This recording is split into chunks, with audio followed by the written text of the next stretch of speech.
Hey everyone, 2018 is now long gone, it feels, well into January here, and I want to talk a little bit about what I've been doing as far as backlog strategy and my favorite games of last year, and I'd like to hear some of your strategies, how you've been tackling the backlog.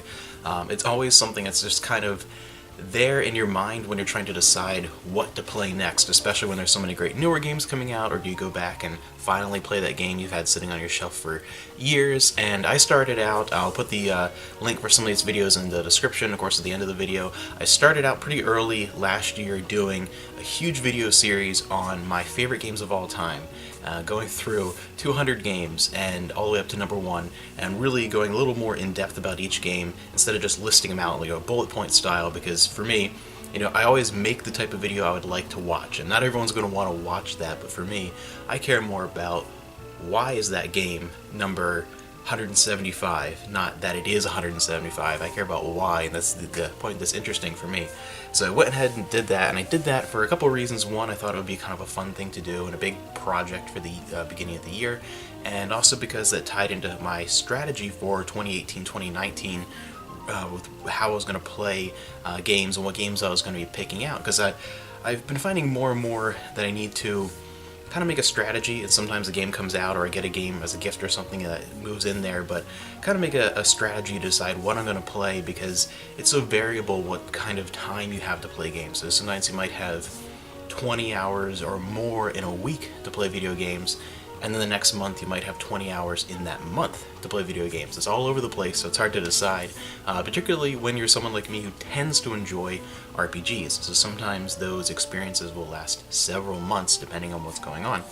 But I've been trying to tackle games that I've had in my backlog or I knew were coming out and had either pre-ordered or were planning to get during 2018 that I thought stood a chance at getting into that top 200. I did that top 200 and then really was trying to focus just on games. And after you've played so many games and you've really started to have ideas of what you enjoy and things like that, and you've had some games for a while, you can kind of get an idea occasionally what you think might stand a chance at that type of enjoyment, that type of level, a top 200 game. And there are always surprises and disappointments, but in general you can kind of tell something that at least will stand a chance more than likely of reaching that pinnacle of enjoyment.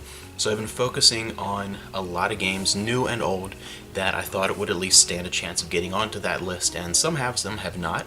But things like newer stuff, Super Mario Odyssey, some older ones that I've been meaning to play forever and just haven't had the time, like Lost Odyssey and Tales of Vesperia on the 360.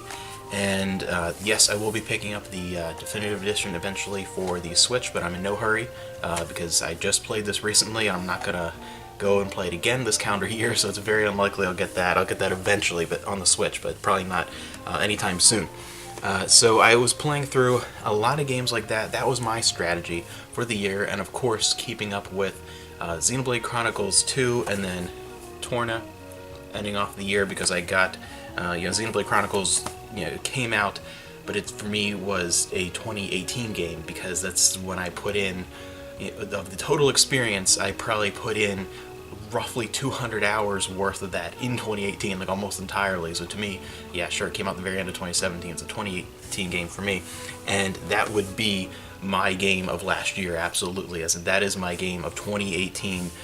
If you want to get technical, then okay, then I'll say Torna is my game of 2018. But Xenoblade Chronicles 2, in one form or another, easily my game. And the second best game I played last year was definitely Lost Odyssey, one that would be basically impossible to get a Switch port, but that would be really cool. But because it's Microsoft, that's not going to happen.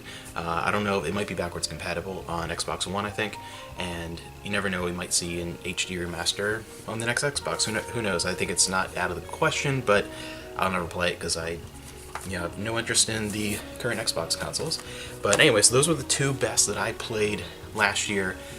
Just amazing games, and I think probably one of the biggest surprises for me over the last year has been Mario Odyssey, with how much I enjoyed it. Became my favorite Mario game ever.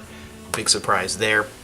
So that's what I'm continuing in 2019, is to really try and narrow down and focus on those particular games that I think might stand a chance of cropping into that top 200, and that's kind of how I'm picking what I'm playing, not just random stuff.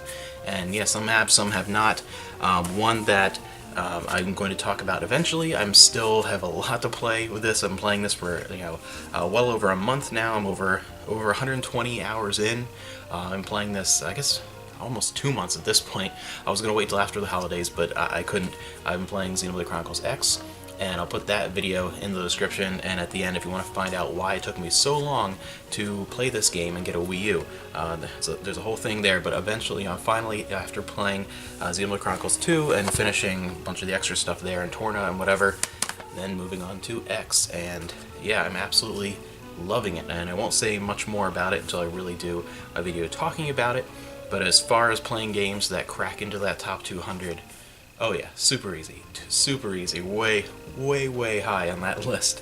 But that's kind of what I've been doing, and my favorite games, of the past year have definitely been Xenoblade Chronicles 2 and Lost Odyssey. So I'd love to hear about some of the favorite games that you played last year, whether they were new or old. I think so many of these lists of, talking about the favorite games of the past calendar year are just games that came out that calendar year, but I rarely play games that way. That's just one or two current games in a year is unusual to me. This has been the Switch games, and being more current has been not my norm. So yeah, what are some of the favorite games you played, and how have you been tackling the idea of a backlog?